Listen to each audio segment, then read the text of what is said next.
Hey everyone, welcome back to our channel app tutorial. In today's video, I'm going to show you how to remove a pin from your profile on Pinterest. It's very quick and easy, so let's get started. First, open the Pinterest app on your phone. If you don't have the app yet, you can get it from Google Play Store or the Apple App Store. Once you do that, launch the app, give your sign-in details and sign in into your Pinterest account. Now on your screen, you can see options like home, search, create, inbox and saved. Go to saved. There you can see pins and boards.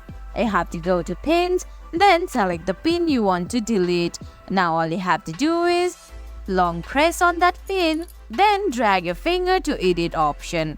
Now there you can see at the bottom left corner there's a dustbin like icon.